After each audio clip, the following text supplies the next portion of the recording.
kruz aracımıza devam ediyoruz. Yani şanzımanı patlatmış. Buna ne diyorsun baba sen? Bu olay... Buyur buradan ya. Detaylı bir çekeyim.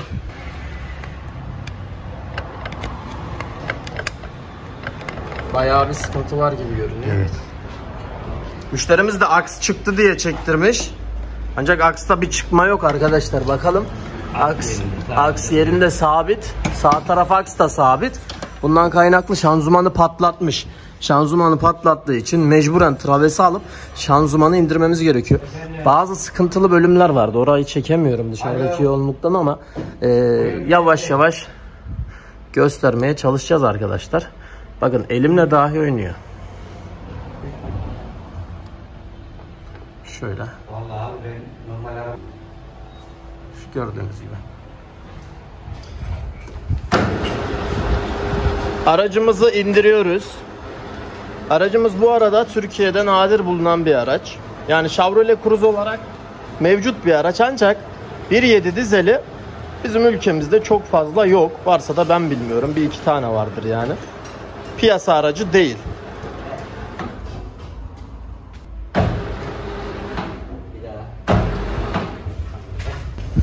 Şimdi şanzımanı söküyoruz. Şanzımandan sonra devam edeceğiz ama travesi alacağız.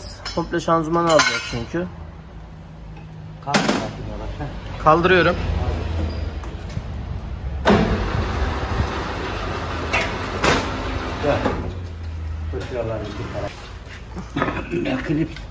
Klip çıkaracağız. 10 yarım alıyoruz. Tabii ki travesi çıkarmak kolay değil. Komple bağlantı alt takım buna bağlanıyor. Bu yüzden detaylı bir çalışma yapmak lazım arkadaşlar. Tüm bağlantı burada. Aracımızın yürümesini sağlayan önemli organlardan biri. İskelet diyebiliriz daha doğrusu. Ana organı şaseden ayırıyoruz artık.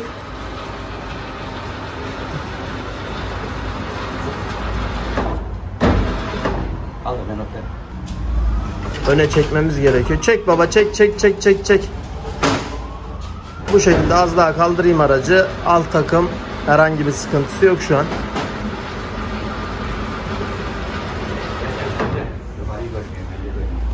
Yo, ben alttan görüyorum. Şimdi travesi bir değin baba, hiç değinmedik. Bu traves nedir? Traves ne değildir? Gibi aracımızın ana parçası 4 köketi. Önler şase kolunun önlerine, arkalar taban sacına montaj olur. Montaj olduktan sonra direksiyon kutusu üzerine montaj, salıncaklar üzerine. Amortisörümüz, taşıyıcımız buraya gelir. Radyatör borumuz buraya gelir. Arabamızın yere basmasını sağlayan traves dediğimiz bu parça. Direksiyon kutumuz, direksiyon milimiz, EPS sistemimiz, evet. Askı rotlarımız, rot başımız, salıncağımız. Traves yani bir insan vücudunda iskelet diyebilir miyiz? Ayakta tutuyor. Omurga diyebiliriz. Omurga yani aracın yürümesini sağlayan parça. Şimdi yürütemezsin aracı istediğin gibi kadar al. Aynen öyle. Altı bu şekilde, hiçbir şekilde yürümez. Sadece akslar travese bağlı değil ama evet. O da baba salıncak yardımıyla. Aynen. Aks da taşıyıcıya giriyor. Taşıyıcı da buraya giriyor. Taşıyıcının üstü de amortisöre kasayı tutuyor. Yani akla şöyle bir soru gelebilir. Bu traveste herhangi bir arıza olabilir mi baba? Olur. Ne olur? Hasardan dolayı olur. Bunun dengesi kaçık olur bir arabada sağa kaçıkta sağa çeker, sola kaçıkta sola çeker. Travesimizin ölçüleri, çapraz ölçüleri, sağ sol ölçüleri yerinde olması gerekir. Yani kazalı bazı araçlarda rota ayarına götürüyoruz. Evet. Bu diyor ki yamuk, eğri, geride, ileride bunlar oluyor. Şaseciye git çektir diyor. Çektir diyor. Buradan çektirebiliriz. Çekiyor, çekemezse amortisörün boğazı basit olduğu için hemen oradan büküyor. Al sana ölçün geldi diyor. Ama amortisör değiştiğinde bir daha şaseci isteyecek. İşte böyle komple değişmesi lazım aslında, öyle çekmeyle falan olmuyor. Hemen indiriyoruz, fazlalığı atıyoruz. Traves sağlam bir şekilde bekliyor.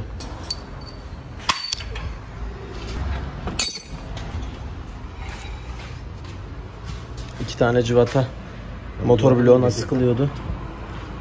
Bu arada civatanın biri gevşek. Elimle söküyorum bak. Anahtar vurmadım daha. Marşın mı o? Motor etraf civatası. Etraf. Evet. Şanzımanın akslarını da aldık. Biraz önce boştaydı bildiğiniz üzere. Şöyle göstereyim arkadaşlar. Üstten bazı noktaları söktük. Oralara değineceğiz. Şanzımanı aşağı alalım öncelikle. Etraf cıvataları kaldı.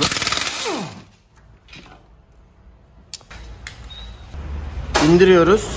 Motoru askıya alıyoruz. Motoru askıya alıp telgrafları çekiliyor.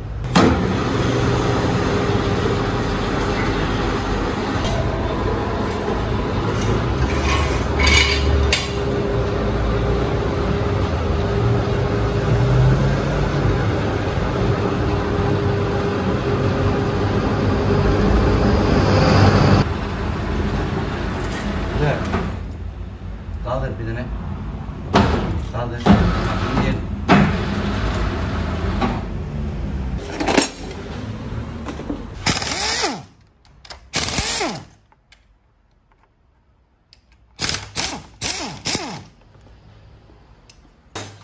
Kaldır arabayı.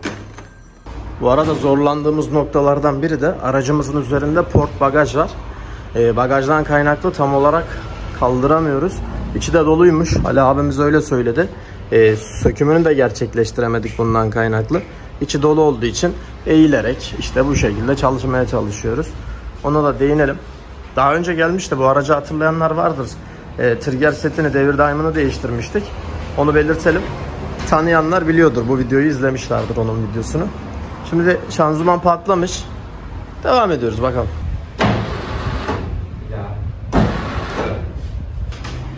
Aracımız şu an askıdan mı baba? Evet, motor askıya aldık tamam.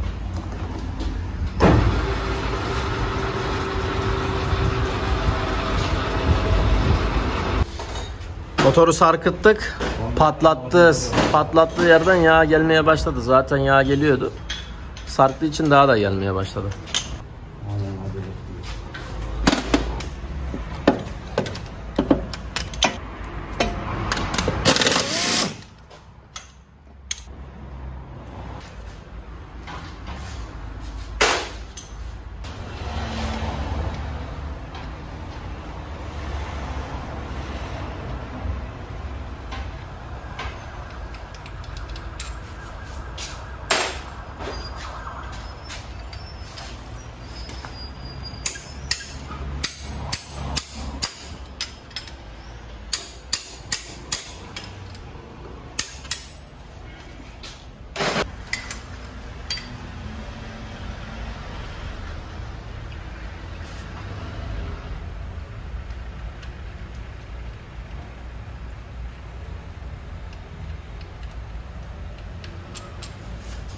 Son cıvata burada.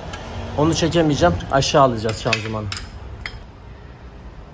Buyur abi. Buyur hocam. Buyur hocam. Ama önce bir şanzımanı açalım. Şanzımanın kırık yerini detaylı buradan görebilir miyiz?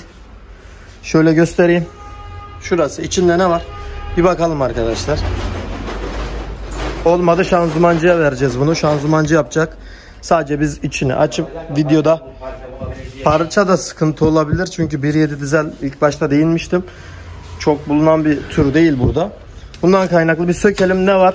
Şanzımancıya gitmeden önce bir bakalım.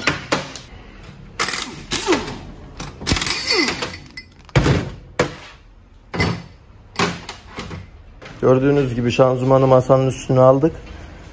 Komple maalesef batırdı.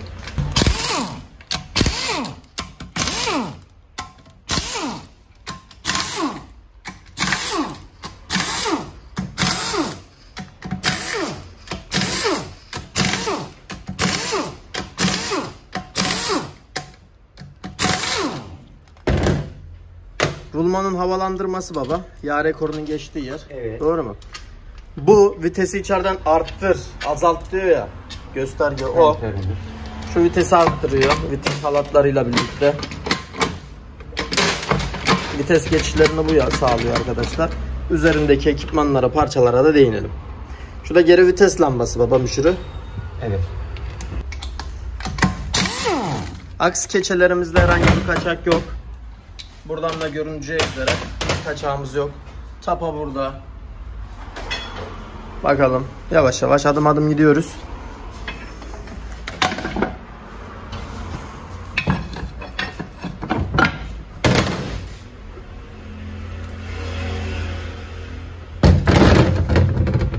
gördüğünüz üzere Şu.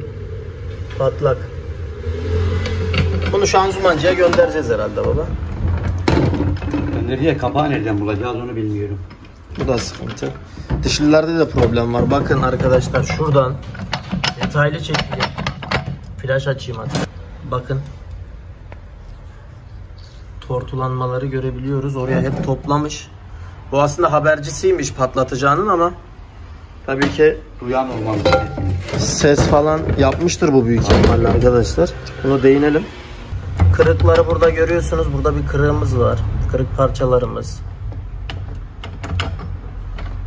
Görünüyor bakın. Dişliler birbirini kavramıyor şu an. Bilye kısmını yemiş. Dişlilerde de problem var. Hareket çok fazla yok. Burayı da alacağız komple. Bunu şanzımancıya vereceğiz arkadaşlar. Çok fazla uzatmıyorum burayı. Gerekeni yapıyor, bize veriyor. Şanzımancımız var. Biz de tamir ediyoruz ama bu aracı ellemeyeceğiz. Parça sıkıntısı var çünkü. Bu yüzden şanzımancı da parçayı satmıyor. Kendi elinde mevcutsa topluyor, bir şeyler yapıyor, ondan ona yapıyor. Bir şeyler yapıyorlar. Tabii ki dişliler dağıtacağız çok fazla bir masraf çıkarmaması için. Rahat çıkarlar yani.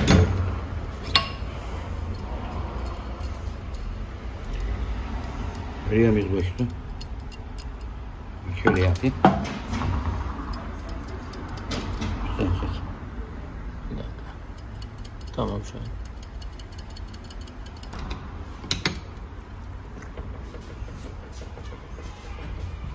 Üretici firma GM yine. Tabii ki Chevrolet, Opel ortaktı bir ara.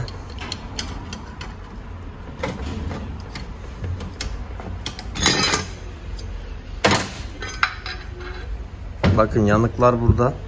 Çok berbat kokuyor leş gibi. Yanık kokusu da var, buradan da Bak, belli o oluyor. kilit, bak dökülmüş kilitleri. Kilitler dağılmış. Bakın. Kaybetme. Şuraya bak baba. Burada dağılmış. Aman. Görüyor musun? Bu araba yürümez zaten. Zaten yürümüyor da. Şu da ıstavroz dişlimiz herhalde. Ana Bir hareket. tane daha kilidimiz olacak. Kilidin biri burada. Burada. Hep dağılmış kilitler.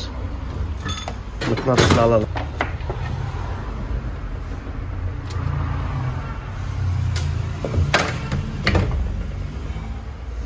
Bakın buralarda parçaları. Şurayı detaylı çekeyim ben hatta. Dağılmış parçalar burada. Görebiliyor muyuz? Ne ararsanız var işte. Mıknatısla topla gelsin görürsün öyle. Hatta şuradaki mıknatısı alayım.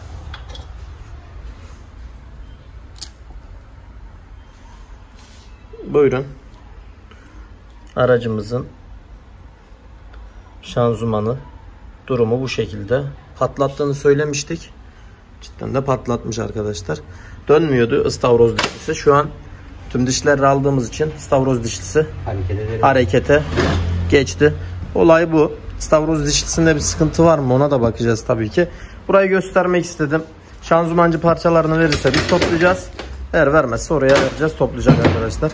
Bunu söyleyeyim. Bu %100 değişiyor. Bulursak değişeceğiz. O da var. Peki baba şunu sorayım. Bu niye böyle olmuş? Bu yağsız kalmıştır muhtemelen. Bilyayı ondan bozmuştur. Başka neden yok yani. Şanzıman yağı eksiktir muhtemelen. Ondan dolayı yani üst noktada olduğu için burada alt noktada yağ olmadığından burayı yağlayamadı.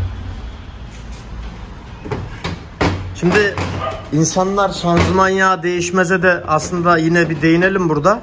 Değişmezsen bu olur işte. Değişmezse içindeki yağ zamanla kavruluyor, yanıyor, simsiyah zaten görüyorsunuz burada. Kokudan Koku da var. Bayağı bir koku var. Burada olsanız keşke de göstersek ama dediğimiz gibi böyle zamanında şanzıman yağı değişmezseniz bakın kararmalar, yanmalara bakın arkadaşlar. Görebiliyor muyuz? Bunlar zamanla oluşan şeyler. Yağımız zamanla değişse bunlar olmazdı. Ön taraftan da bilyayı göstereyim ben. bilyanın durumu. Bunu da değişeceğiz. Bakın, debriyaja basılı tutmayın. Ayağınız üstünüzde, yani debriyajın üstünde olmasın diye defalarca uyardık. Defalarca videolarda değindik. Bu olay, şu gördüğünüz parlamalar baskının şemsiye parlamalarıdır. Bilyanın sesine odaklanın. Dönüşü çok hızlı olmayacak. Gördüğünüz gibi çok fazla dönüyor bu. Sesi de var. Rulman ve baskı balata durumu da kontrol edilecek. İsterseniz şanzıman bölümünü çok fazla uzatmayalım. Şanzımanı dağıttı. Hatta şöyle bir yine son kez göstereyim ben sizlere. Baskı balatada bu devam ederiz. Chevrolet'e devam ediyoruz. Burada çıkan eski baskı ve balata mevcut.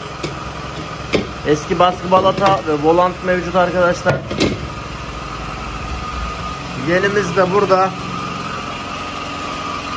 Yeni ürün, hangi ürünü kullanıyoruz? Tabii ki de şöyle çekeyim. Look Rep Set. Set olarak değiştiği için baskı, balata, rulman ve volant değişiyor. Volantın üzerine montajını yaptık. Şanzımanı bekliyoruz. Daha sonra devam edecek video. Ertesi gündeyiz şu anda. Şöyle göstereyim saatimizi de. Bekleyen araçlarımız da mevcut. Eskiyi gösterdik, yeniyi gösterdik. Yavaş yavaş devam edeceğiz ama neleri söktük burada? Kısaca yine değinelim. Gördüğünüz gibi aksımız, sağ aksımız blok, motor bloğuna 2 adet civatayla bağlanıyor. Bunun dışında egzozumuz mevcut. Egzozun üstünde bir DPF'miz mevcut. Dolabiliyor, sıkıntı yaratabiliyor bunlar. Alt takım travesi komple almıştık. O bölümleri görmüştünüz. Bunun dışında da volant da değişti, görüyorsunuz arkadaşlar. Motor şu an sadece yukarıdan askıda. Şanzımanı tutan herhangi bir şey yok. 2 adet sağ motor kulağımız ve üstteki bağlantı, bizim yaptığımız bağlantı ayağıyla motor sabit bir şekilde duruyor. Videomuz devam edecek parçalar geldikten sonra. Şu an babam montajı gerçekleştirdi. Volantı gördüğünüz gibi taktık. Şu anda da baskı balatayı takıyoruz. Hemen ışığı alayım arkadaşlar. Baskı balatanın öncelikle göbek ayarı var. Priz direkt dediğimiz göbeği ortalamamız gerekiyor. Kompresör çalıştığı için mecburen çekmem gerekiyor. Yeni parça burası. Şu anda da durdu. Babam bu priz direğin ayarını yapıyor. Daha sonra da cıvataları takacak tabii ki.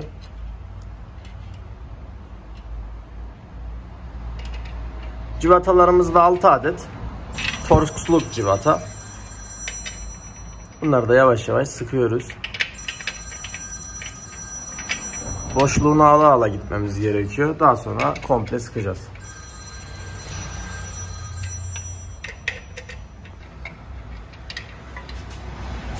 Dün Mercedes'te bahsetmiştik bak, uzunluğu, kısalığı.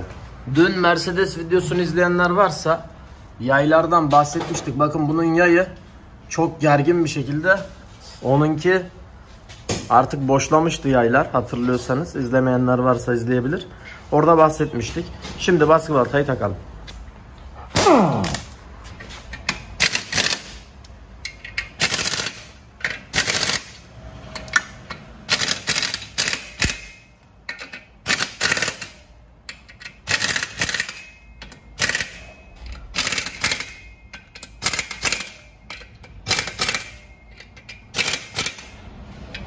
Montaj bu şekilde.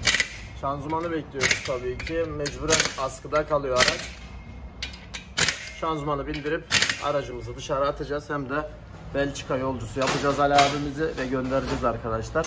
Perşembe gününe kadar aracın bitmesi gerekiyormuş. Oradaki standartlara, sigortaya göre 3 günde bitmiyorsa araç çekiciyle ta Belçika'ya kadar gidecekmiş. O yüzden aracımızı Perşembe'ye kadar bitirmemiz gerekiyor. Sadece şanzıman işimiz kaldı. Şanzıman hakkında da bilgi verelim. Şanzımanımızın arka kamalı bir rulmanı dağılmış. Arka kapağını kırmıştı, görmüştük. Şanzımanı açtık. Kırılan, dağılan rulmanlar dişlerin arasına girmiş. Dişleri de mahvetmiş. Komple bir şanzıman aradık. Parçası yok. 1.7 dizel olduğu için bu araçtan, bu motordan Türkiye'de yok. Ondan dolayı şanzıman da farklı tabii ki. Komple çıkmacının biri yurt dışından tırcıların getirdiği şanzımandan varmış. Komple çıkma şanzıman alıp montajını yapıyoruz. Çıkma alıyoruz, ona değinelim, evet, baba. Çıkma şanzıman. Tamir de olur dedi ama Yedek parça yok. Bu konuya da değindikten sonra bekliyoruz. Baskı baltanın montajı bitti baba. Evet, baskı balata volantımızın montajını yaptık. Çıkanlar orada tabii ki. Çıkanları gösterdim. Look marka kullandık bu araca. Çıkan da look. Çıkan Look yani, ona değinelim, orijinal. Fabrikası da kullanıyor. Tek fark ne baba? Fabrikasının kullandığı Look'la bizim piyasadan aldığımız Look arasındaki fark nedir? Arasındaki fark sadece look, GM, diğeri sadece look. GM yazısı sadece. Evet. Buna değinelim. Look, fabrikaya üretirken üzerine GM yazıyor. Piyasaya üretirken sadece look yazıyor. Aslında Kalite ürün aynı. Kalite aynı. Aynı malzeme, aynı parça. Şanzımanı getirdik. Çıkma şanzıman aldık arkadaşlar. Şanzımanı alacağız şimdi, getirdik. Daha sonra takmaya başlıyoruz. Araca devam ediyoruz. Şanzımanımızı getirdik. Yavaş yavaş başlayacağız.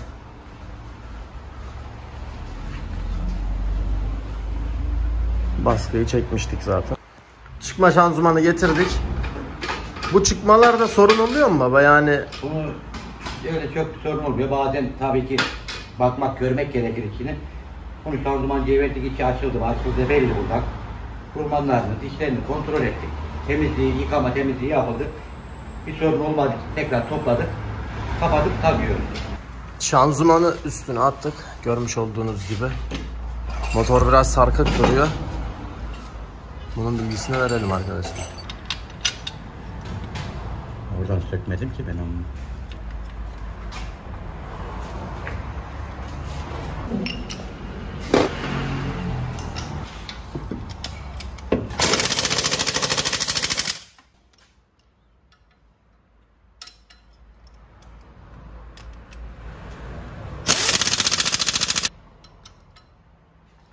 Şöyle şuraya iki vakit tutacağız.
Bu havalandırmaydı baba. Evet, tepegin havasını alırız oradan.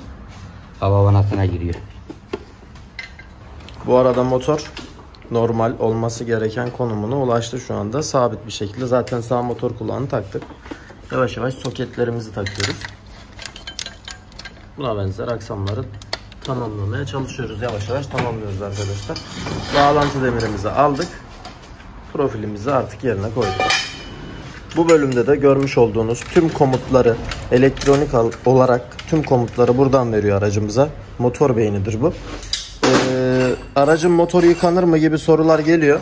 Motor yıkanır ancak beyindir, elektronik aksamlardır. Bunlara dikkat edilmesi şart. Motor beyni çok önemli maalesef. Bunlara su kaçtığı zaman büyük problemlere yol açıyor. O yüzden dikkatli olalım.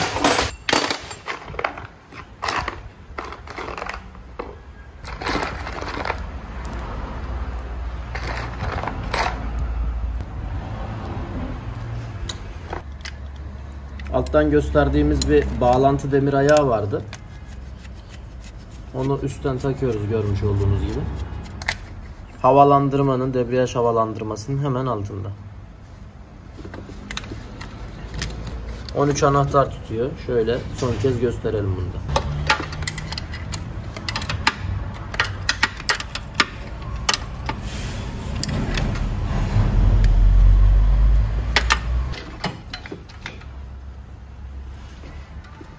İçeriden vites kolundan komutlar veriliyor arkadaşlar. Bakın. Şöyle vites halatımız burada. 2 adet vites halatı vardır.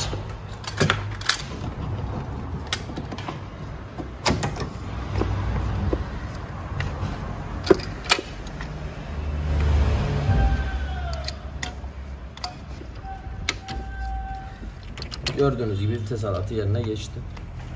Sekman tutuyor, o yüzden çıkmıyor. Yolda çıksa vitese geçmez araç. Aracımızı kaldırıyoruz. Motoru askıdan artık kurtardık.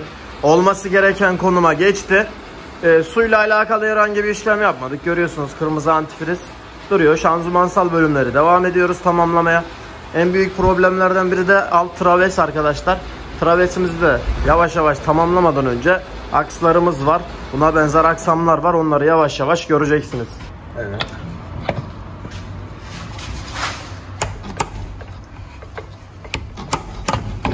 İşte. Sağ taraf aks. Böyle dikkatlice görelim girdiğini. Evet. Motor bloğuna 2 tane cıvata demiştik.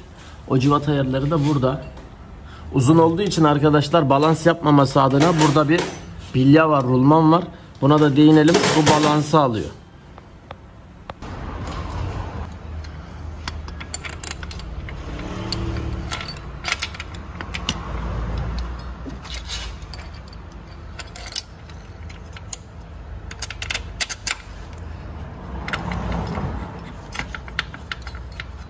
İki adet cıvatası olduğunu söylemiştik. Ortasında da bir sac var arkadaşlar. O sacda üstteki motor tesisatından bir bölümü tutuyor. Şuradan görebilirsiniz. Hortumu tutacak.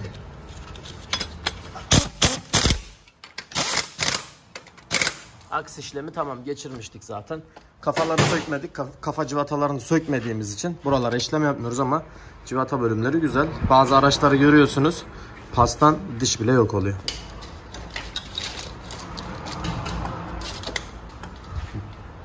Şu görmüş olduğunuz delik bölümü de direksiyon milinin içeriye giden kısmı. Direksiyon kutusunun mili içeriye gidiyor. Egzozu telle bağlamıştık. Evet. Egzozu indirdik. Şimdi travesi getiriyoruz. Travesi getirip masanın üstüne koyuyoruz. Evet, travesi koyduk yavaş yavaş. Şimdi altına iteceğiz. Travesi gördüğünüz gibi büyük bir parça. Egzozu alta geçireceğiz.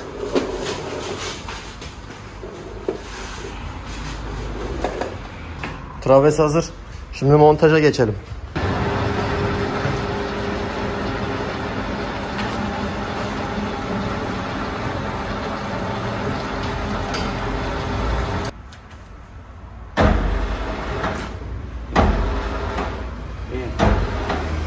Yine abi. Yerine alemde. Yere takılıyor. Ön taraf tampon altı takıldı baba. Onu öne geçelim. Çektikten sonra burası takılmış görüyorsunuz. Kaldırıyorum.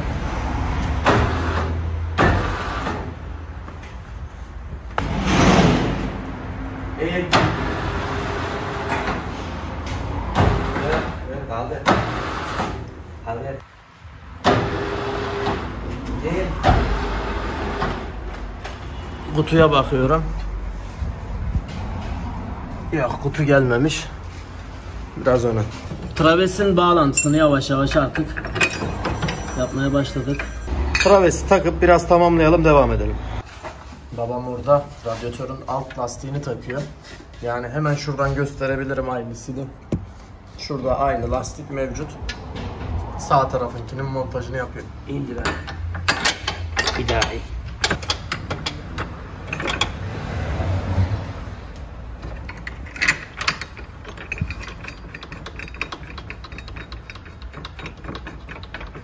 Kaldır. Öbür tarafa kaldır.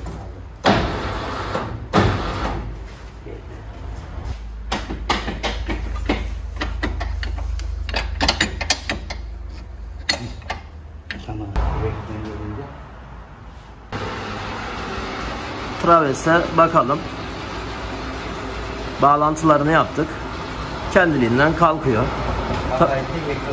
Tamam, egzozu kurtaralım baba.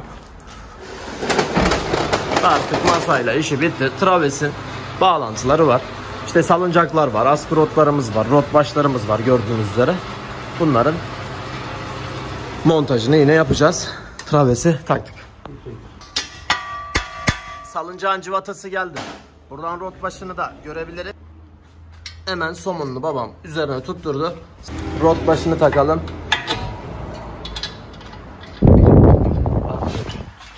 Askı rotu tuttu zaten, travesi yerine almak için askı rotundan da yardım almıştık. Salıncak, traves, aksı taktık. Bu şekilde. Bu elindeki kablo nedir baba? ABS. Yerden mi alıyor? Yerden. Böyle bir sorular geliyor. ABS genellikle yeni nesil araçlarda tekerden alıyor arkadaşlar. Şanzımandan alanlar var ama çok nadir araçlar var.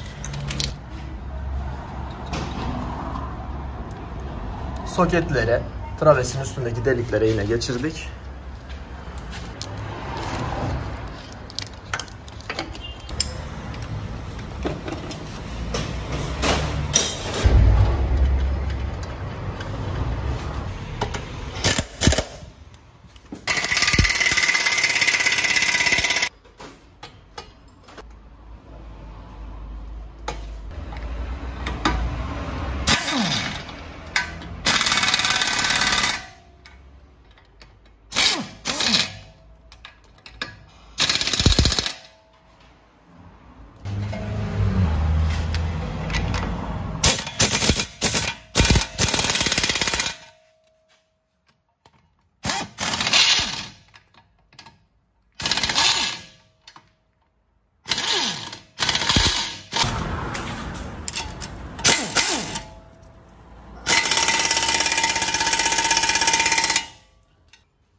Tampon tutuyor burada.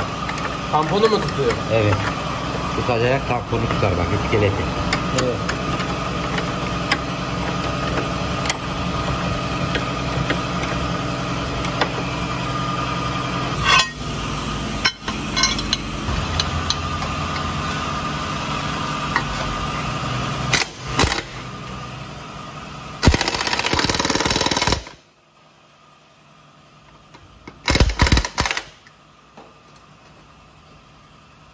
Onu civataya göre egzozun bağlantı ayağı var, görüyor musunuz? Normalde Opel Astra'larda üstten gelir. Bunda alttan bir ayakla egzoz lastiği koymuşlar arkadaşlar. Bundan kaynaklı bu civatanın deliği aynı anda travesle sıkılmış oluyor aslında. Yine aynı demir burada da var.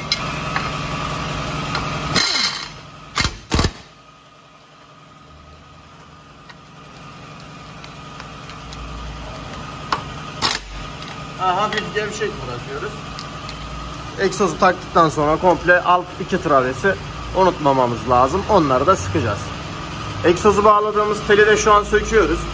Telin amacı egzozun sarkıtmasını önlemekti. Şu anda zaten egzoza da geçeceğiz yavaş yavaş. Egzozu kaldıralım. Yerine takacağız.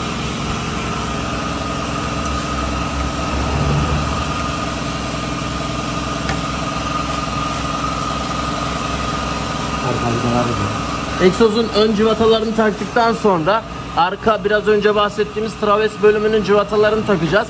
Burada da 2 adet cıvata mevcut. Gördüğünüz gibi egzoz lastiklerini tutuyor. Şase, ana şaseye bağlanıyor. Egzozu kaldırdım. Babam da cıvatayı yerine takıyor şu anda. Sağ tarafa geçtik. Sağ tarafında cıvatalarını yine taktık.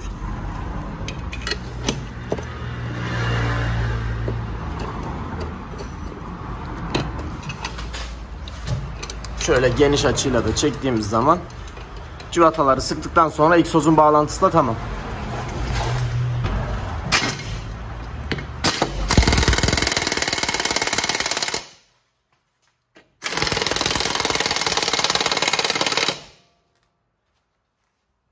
Bunlar 13'lük cıvatalar, o yüzden aynı anda sıkamıyoruz. Egzoz artık yerinde. Tabii ki burada da 2 civatası var. 2 adet egzoz lastiği koymuşlar. Şuradan da görünebiliyor. Bunları da yine 2 adet civata delikleri mevcut. Bunları da sıkacağız. Bakın biraz önce bahsettiğim 2 civatayı da taktık. Artık egzoz sabit. Egzoz bölümünü de şöyle gösterelim. Evet baba, neye geldi sıra? Şanzımanın ön takosu, ön kulak, ön bağlantı ayağı ne dersek. Diğer araçlardan farkımız ne? Şunu normal gibi gösterelim. Bu normal kulağımız. Her araçlarda, Opel'lerde gördüğünüz, aşina olduğunuz, Chevrolet'de plastik olan kulak. Asla C'de plastik. Aynen. Ama bunun burada bir ağırlığımız var. Yaklaşık 758 gram kadar. Bu da kasamızın titreşim balansını alıyor. Yani titreşim sırıltı sesini kesmiyor. Yani bu araçta bu bulunduğu için kulağa da değinmiş olduk. Ağırlıkla beraber kulak sıkılıyor arkadaşlar. Balansı, titreşimi alması için kullanılmış bir parça. Diğer Astra J'lerde, Chevrolet Cruze'larda bildiğiniz üzere videoları var. Oralarda bu sadece kulak sıkılıyordu civatayla beraber ama göbeği bunun ağırlıkla beraber sıkılıyor. Bu detaya da değinmiş olalım. Çünkü 1.7 aracımız olduğu için buna değinelim. Civatayla beraber sıkılıyor. Bakın normalde civata gidiyordu diğerlerinde. Bununla ağırlıkla beraber civata gidiyor. Bunu da bu şekilde bu araca koymuşlar. Ama diğer şanzımana bağlanan ayaklarda herhangi bir değişiklik yok. 2 tane civata sıkılıyor.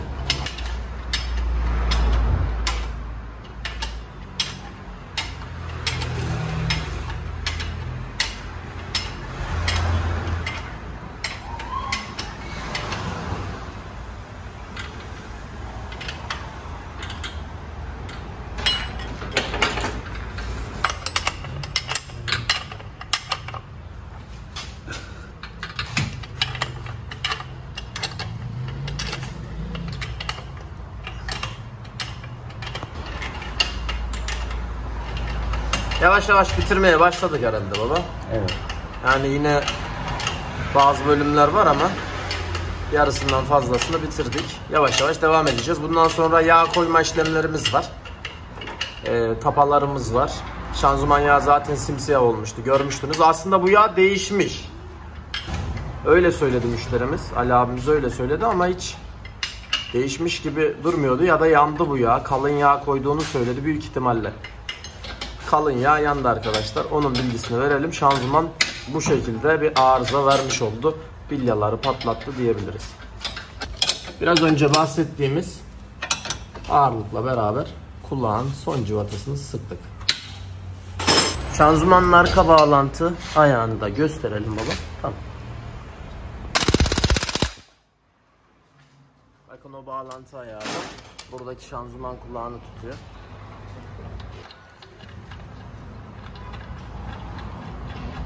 Uzun bir video olmasını istedi Ali abimiz. Özel bir video çekiyorum. Genelde buradaki müşterilerimiz başında olmadığı zaman araca neler yapılıyor, ne işçilikler yapılıyor, hangi emekler veriliyor diğer izleyiciler için de bunları gösteriyoruz. Bunun yanında da bilgiler vermeye çalışıyoruz arkadaşlar.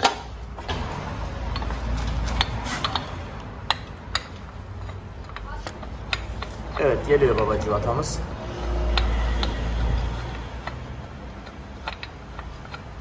Kulağı yine bir adet civata tutuyor.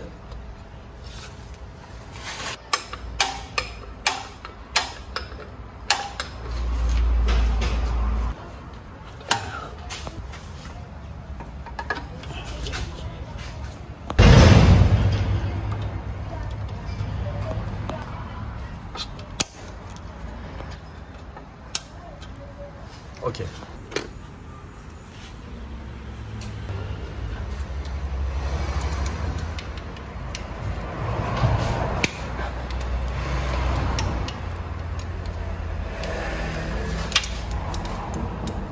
Bazı araçlarda arkadaşlar şanzıman 2 bölümden oluşabiliyor. O yüzden şanzıman yağı tam doldu, dolmadı. Ona tam bakmak lazım.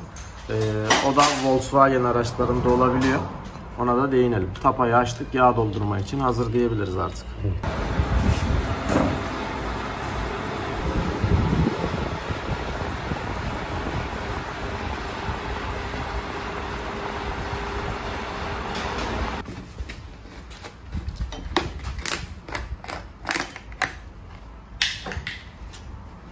Elf bildiğimiz üzere Renault'larda Orijinal yağ olarak çıkar. Total, Elf bunlar. Şanzıman yağı kırmızı olmaz Ali abi, 75. Dişli yağ olacak.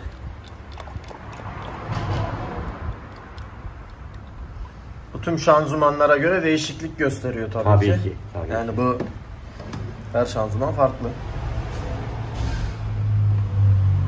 Bazı otomatik şanzımanlarda ATF6 çıkarken bazılarında ATF3, bazılarında LT 711-41 sarı olan değişiklik gösteriyor. Yine manuellerde de Yeşil. aynen yeşil de var mesela.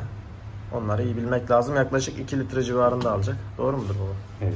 2 litre 1.80, 2.20, 2.10 gibi. Zaten kontrolünü yapacağız. Okey. Evet, alabilirsin baba. Buradan da gösterelim. Eğer yağ geliyorsa dolmuştur. Evet, geldi. Ya.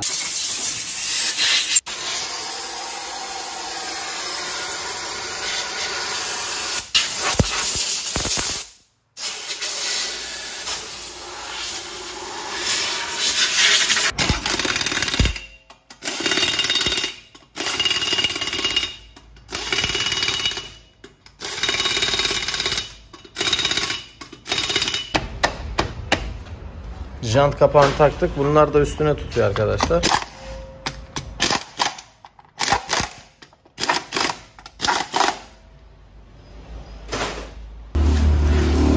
Şöyle gördüğünüz üzere altın koruma plastiklerini de takmaya başladık. Bazı cıvatalarını taktık. Önün klipsleri var. Plastik klipsleri. Sol taraf teker ve sağ taraf teker olmak üzere iki tekerimizi de taktık. Egzoz montajını yaptık. Kulak montajlarımızı yaptık. Kulak hakkında bilgiler verdik. Travesin bağlantısını göstermeye çalıştım elimden geldiğince. Salıncakların bağlantıları, rot başlarının, askı rotlarının, bir diğer adıyla Z rotlarının da bağlantılarını gösterdim. Her iki taraftan da akslarımızın geçtiği noktaları, sağ tarafın balansını almak için kullanıldığı rulmanlardan da bahsettik. Altını tamamladık sayılır. 2 tane klips tutacak arkadaşlar. Daha sonra da üstün hafif işleri kaldı. Tesisattır, buna benzer. Yağını da koyduk. Bu yüzden devam edeceğiz. En sonunda aracın içerisine geçebildik arkadaşlar. Burada ne yapacağız? Tabii ki bakın boş. Direksiyon milini sökmüştük en son. Bunu takacağız.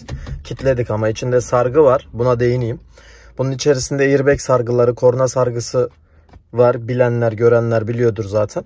Eğer bunu bilinçli bir insan, biri rastgele bir şekilde çevirdiği zaman boşta yapacağı tur sayısından fazla olduğu için bunun içerisindeki sargıyı kopartacak. Bu yüzden buna değinmek istedim. Şimdi aracımızın debriyajını pompalayacağım. Havasını alacağız. Bakın dipte kaldı. Şöyle gösterebilirsem. Şöyle pompalıyoruz. Babamdan al, dipte kaldı.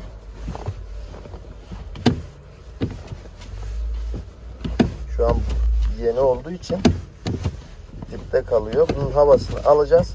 Babam da oradan ayarlarını yapıyor şu an. Havasını aldık. Bakın yumuşak bir şekilde. Debriyajımız da hazır. Milimizin cıvatası da şu. Akümüzü de taktık. Burada çok fazla 80 amper görmedim. Ben buna bir değineyim. Akümüzün de yine tutucusunu takacağız. Bir tane somunu var. O da cıvata şeklinde. Onu da onluk cıvata tutuyor. Yine somun tutuyor. Şu an için üstleri de tamamladık. Ayakları alıyoruz. İçeriden direksiyon milimiz kaldı. Direksiyon milini de şimdi takacağız. Daha sonra test işlemlerimiz var. Uzun bir test süreci var arkadaşlar. Daha sonra da müşterimize haber vereceğiz. Sonra da aracını teslim edeceğiz. İlk marşı sizlerle birlikte yapacağız. Bismillah baba, başlayabiliriz.